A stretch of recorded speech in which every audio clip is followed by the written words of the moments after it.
So just to tell everybody what we're doing. So today we're going to be talking about claims against estate lawyers, specifically in the estate drafting sphere.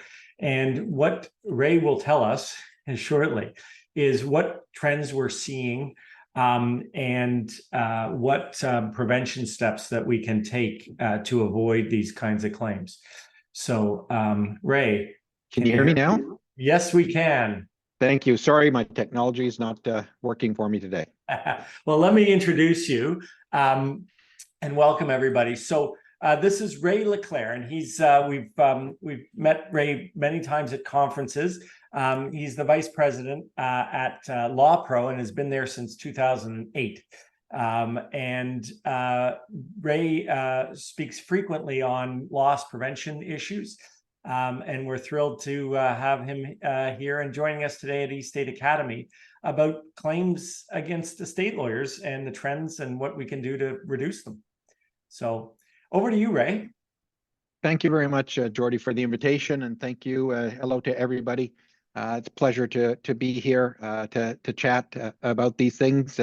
As I say, I like to basically show people to learn from mistakes of others and not their own. And so if we can highlight some problematic areas, then of course we can be mindful of those and take some steps to deal with it.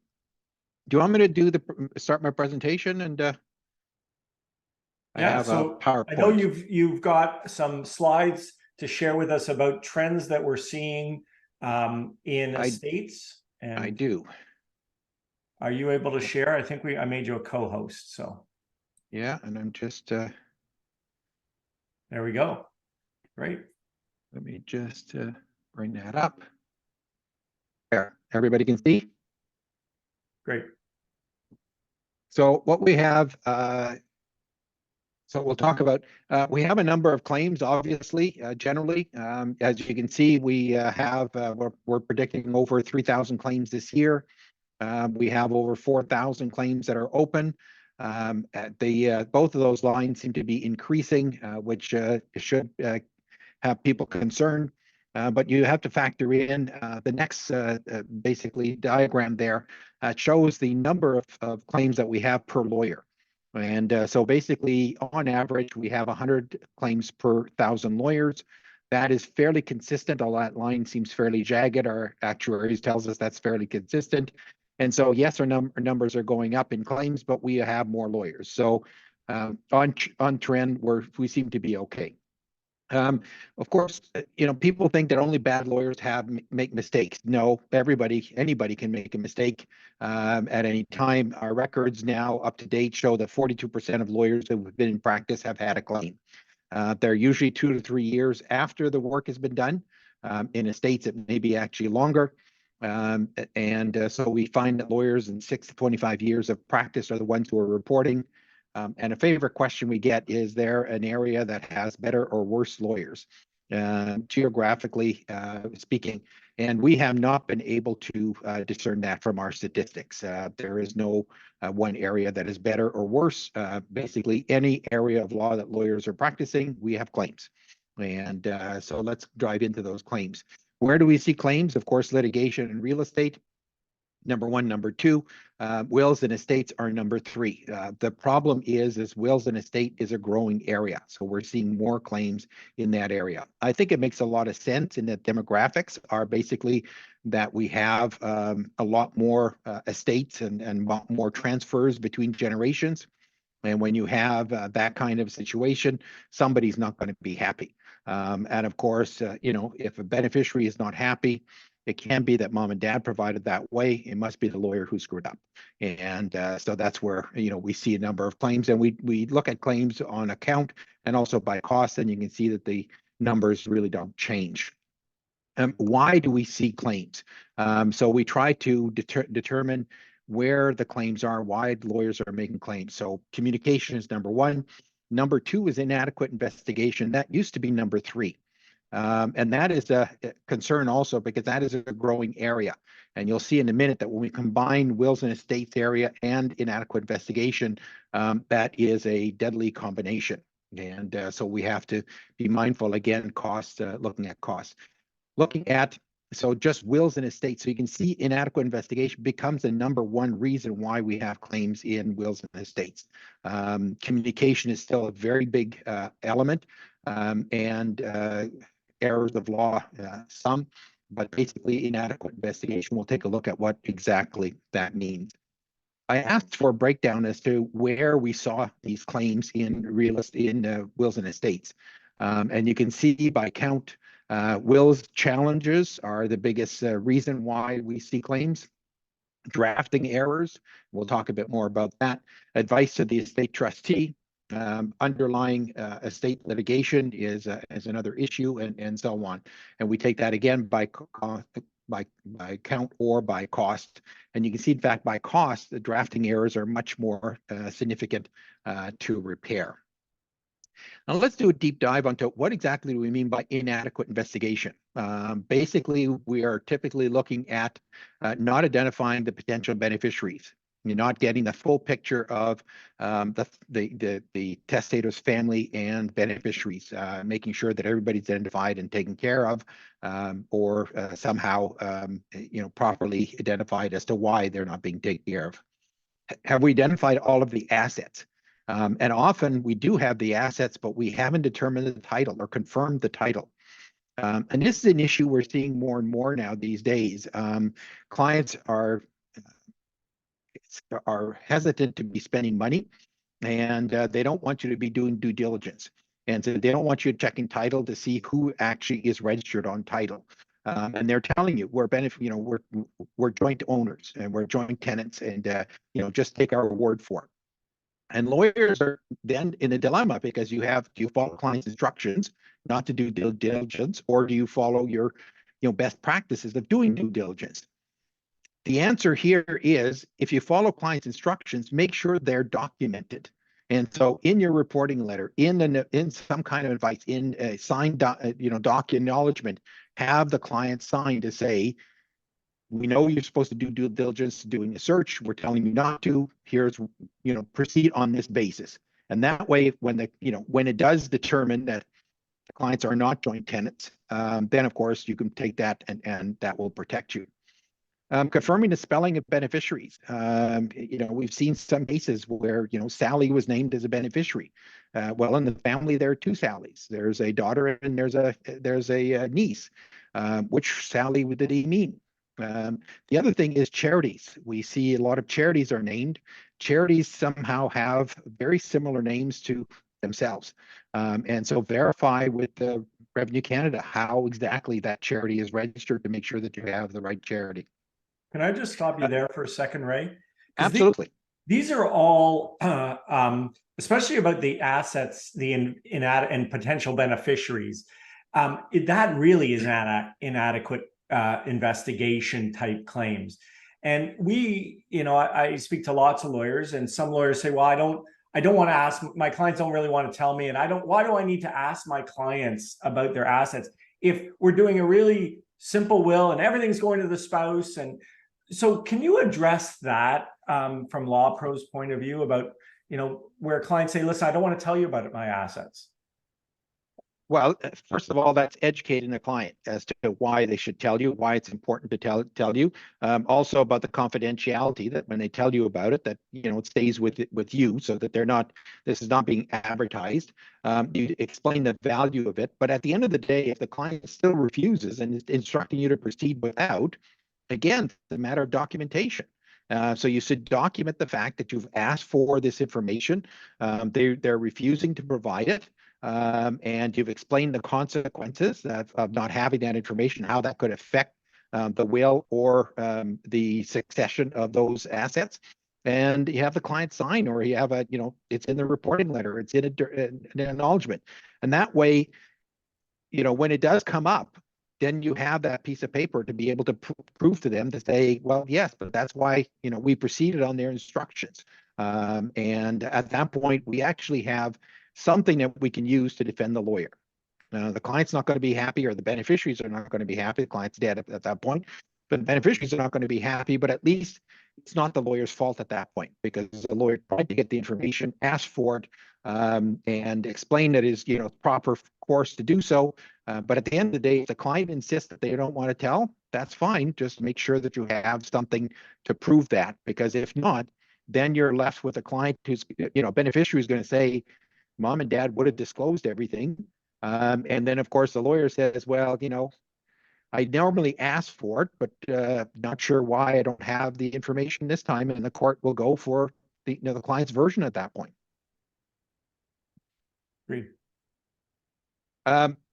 Another one is not proofreading the draft that is set out. I mean, how many times you take instructions, you do the draft, the phone rings, or you do it over a set number of different times, and you miss an instruction, or you miss a particular request that was made. So there should be an independent review at that point to make sure the draft is reflective of those instructions.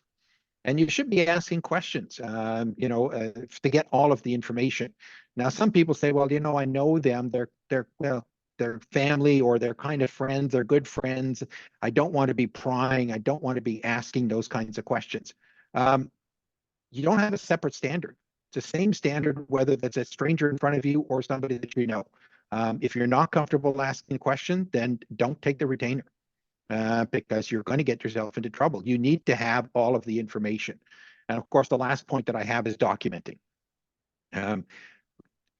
LawPro cannot defend you if we don't have anything documented. Number of times that we've asked for the lawyer's file, we get a file fairly thick. The first page has a page that says documents in it, or has has notes on it, and it's blank. There's just no notes. There's nothing supporting the lawyer's version. The lawyer's going to go from memory, and typically because of the years that have passed, the hundreds of files you've had, the hundreds of clients you've had, you're going to say, well, this is what my best practice is. And the judge is going to commend you for the good practice, but basically tell you that's not the question they asked. What happened for this particular client? The client will remember it because they've probably never seen another lawyer. They've only dealt with one. They'll describe the situation. Their memory may not be as accurate as it should be. However, they're going to come across as being, somewhat reliable. And at that point, the judge is going to favor, again, the client. We have been able to defend a lawyer on basis of a time docket. The time docket confirmed a phone call, the topics they talked about, not the content of it, but the topics. And the judge was satisfied at that point that the lawyer had raised the issue, and the sorry client, they supported the lawyer's provision. So make sure that we ask the questions, get all of the facts, and document the information. It's really hard, Ray, as you know, we're doing so many things at once, right? We're engaging with the client, we're conveying empathy, we're asking questions, we're thinking about things, we have to document that.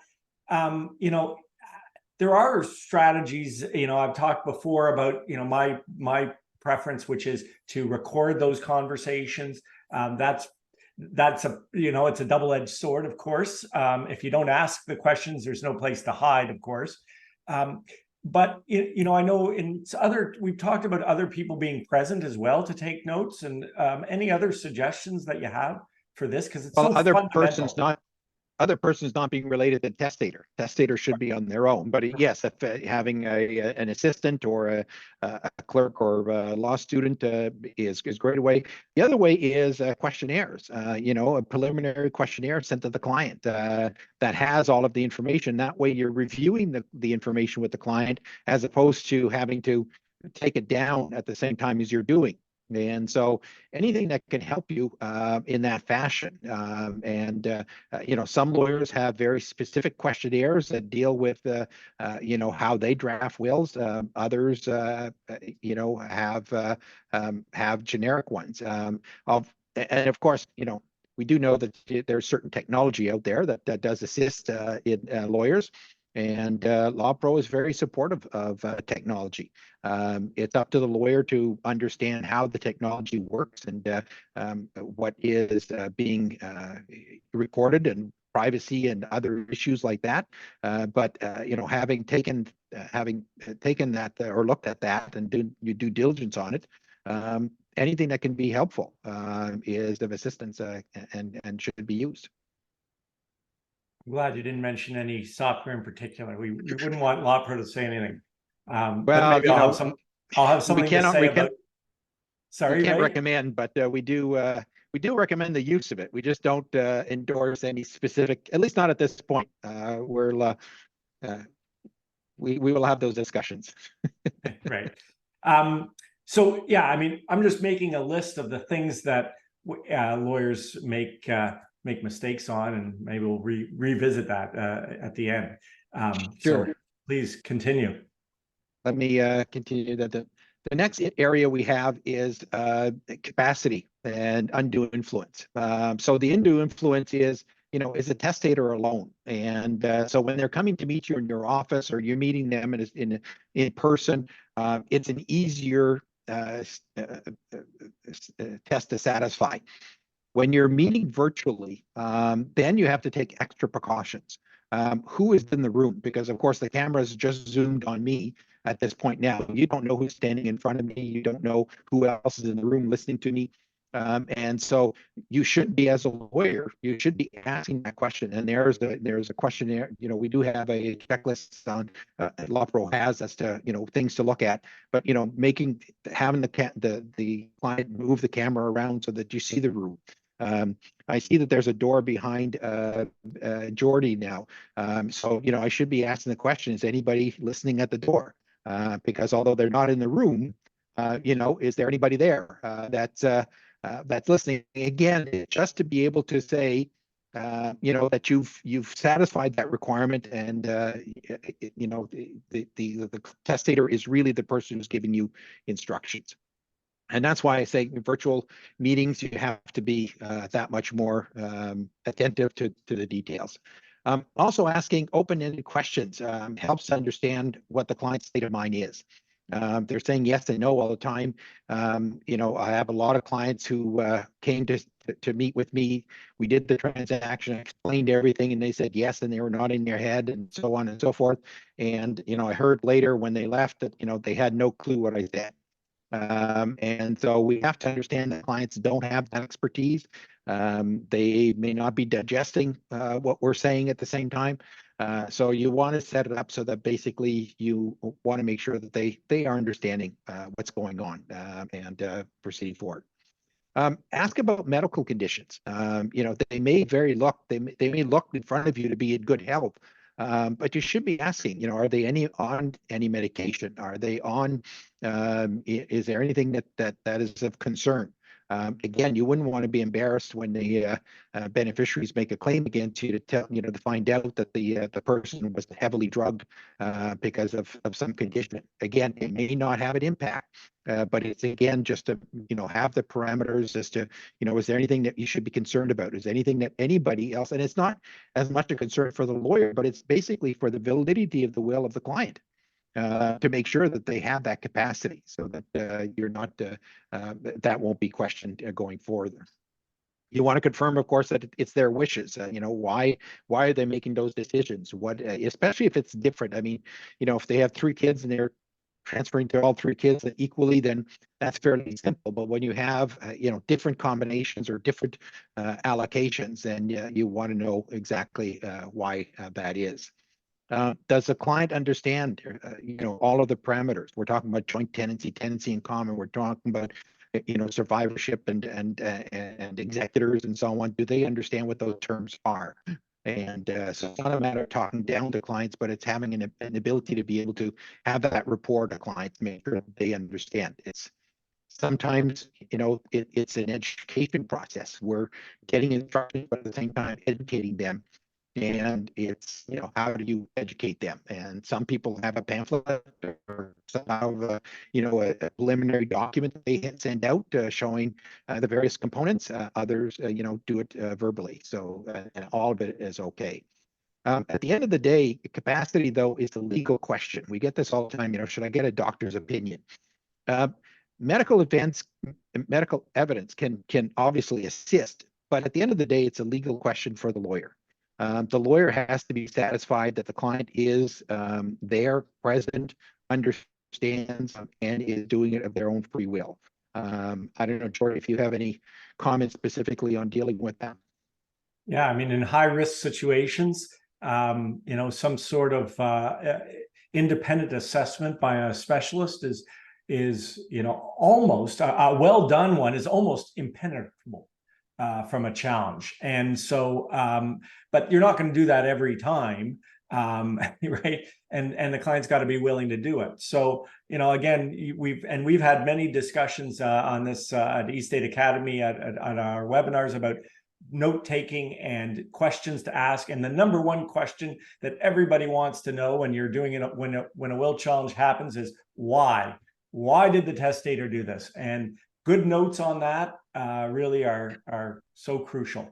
And especially when it's not the first will, right? When they're changing the wills and you get now they're decreasing the assets for one child or one beneficiary.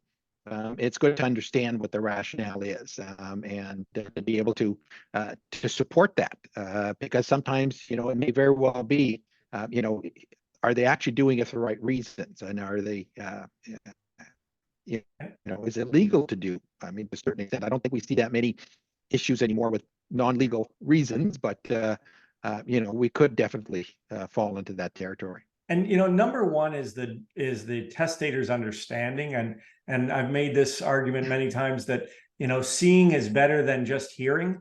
We ask our clients, especially we deal with elderly clients with some cognitive impairment, not severe maybe, but some, and we're asking them to understand concepts that we're just expressing verbally, and to pull those down. It's very challenging. So I've talked to people and I've advocated any kind of visualization, whether it's a whiteboard or other technology, that's really helpful for the client. It's better for the client.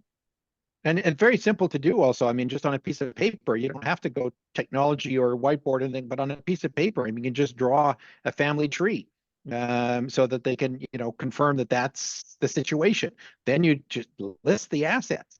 I mean, if a person can list their assets, there's a good chance that they're, in a good spirit, that they're in a good frame of mind. If they can't name beneficiaries, if they can't name assets, then you have to start wondering, what are you dealing with? And again, and it is difficult to ask clients. We want you to have an assessment done as to whether or not you're capable. That's a delicate question, and so that's why you wouldn't do it necessarily every time. But sometimes, if you need to, it's a matter of supporting them and saying, at this point, we just want to make sure that if this is attacked, that we have all of the evidence, all of the ammunition that we have to be able to ensure that your wishes will be respected going forward. Yeah, agreed, for sure. Yeah.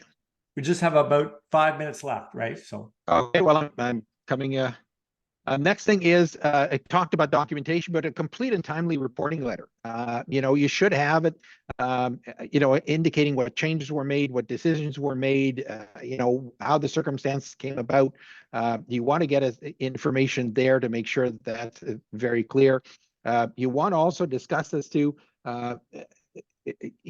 what happened to the assets that are outside of the estate. So you're dealing with the will, naming a bunch of assets, but what about those other assets? What happens? And if they have beneficiaries, then who is responsible for verifying the beneficiaries? We've had a number of claims where people have come in and they say, well, the lawyer didn't follow up. They named the beneficiary. And it was like, well, is that the lawyer's job or is that the testator's job? Again, it's a matter of documenting so that it's clear. And because if not, they're going to point to the lawyer and say, well, lawyer, you should have said something. You should have, taken that in place. So definitely need to have that. And if you don't do, reporting letter is recommended. The other thing is, where's the will? Are you keeping the will? Is a testator taking it with them? Are they keeping it? Is there any provisions on where they should keep it or how they should keep it, and so on? So those things should be in the letter again, because if the family cannot find the will, they're going to point the fingers and say, "Well, you prepared the will. Where is it?" That's a terrifying one. Yeah. And what I think, right, just to finish up on that, because I think what we'll do, if you don't mind, is have you back again to talk That's about. interesting, but it's something new. It's also. Sorry, I don't know. Can everybody mute their Will for her? Chestnut, you're live. Yeah, Okay, thank there you. you go. Sorry, we'll have you back to talk about what happens when you're the lawyer who drafted the will and someone asks for it. So, and what steps you can take and all of that. But just to finish up on the claim, sort of the more typical claims where we do this, you know, the lost will situation is so concerning. You know, we still have this anachronistic system of the original will being the only thing. And so your point about, you know, where is that original will? Because often, you know, we as lawyers either you know, sometimes many of us sometimes keep original wills and sometimes not. It's better to always do one or the other, I think, in some ways. But you know, do you see that kind of claim? The more important part is to document it, right? So that you can have some kind of a confirmation as to what happened to that original. And like you say, it's great if you do everything all the same time, every time. But the problem is that we don't. I mean, clients will want to have their wills or not have their wills. So I think it comes down to there has to be a system that you use to document what happens to the will. It's either in a reporting letter, it's either they sign a receipt for it, you know, something along those lines that makes it very clear that you could pull out of the file and say, here's where it should be. And if it's not with you, then at that point, you know, you're off the hook. What they did with the will is a different thing. And, you know, that brings up other issues as to how do you deal with it when you can't find the original. But as long as it's not the lawyer's fault, I mean, that's where we're concerned. Right. And you know what? I mean, just to wrap up, and I do want to make this. I don't know if anybody out there is an eState user, but if you are, you'll know that every single claim that Ray raised about missing beneficiaries and missing assets and charity names and will not reflecting the instructions and the reporting letter and where's the will, every single one of those is avoided using technology. And so you know, and I know Ray is a big proponent of technology, and I don't expect him to endorse eState, but I do remind everybody that that's why we built it. And it was to avoid every one of these claims. You know, so that, and if there are ones that we're missing, let us know, because I don't want to make that mistake. I don't want to call up Ray and his colleagues and say, I did something wrong. I just posted in the chat oh, I don't know if I've done it to the chat. I will, which was actually, believe it or not, LawPro asked for a video of explaining, or I offered to provide it to LawPro, about a video explaining, you know, how these errors can be avoided using technology. And so I've just posted that in the chat if you want to check it. It's a 5-minute thing, and it really addresses, Ray, the things, every one of those things that you've just raised. You know, very pleased with that. I mean, you know, technology is wonderful. It can very much support a practice. The important thing is to have a process that basically you're secure with. And, you know, if you're using technology, good for you. You know, I've seen some of what Jordy has done, and I think it's, you know, quite wonderful. We unfortunately cannot endorse, but basically we do support technology. So look into it, see how it fits into your practice, see how it improves your practice, hopefully, and you know, ensure that you're not going to be in a situation. Let me just finish off with one slide that I want to bring up, which is the golden rule that we have is document. One of the things I never caught on, I practiced for 25 years, but never dawned on me.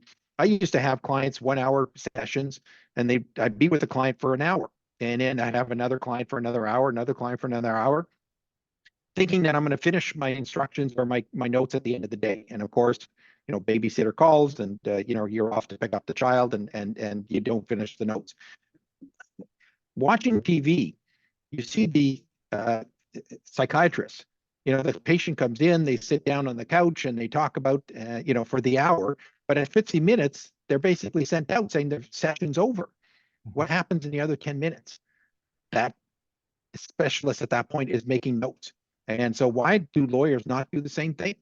Your hour session is 50 minutes with the client, 10 minutes for yourself. In that 10 minutes, you're finishing your notes, doing your notes if you have to, or giving instructions or starting the process of what needs to be done.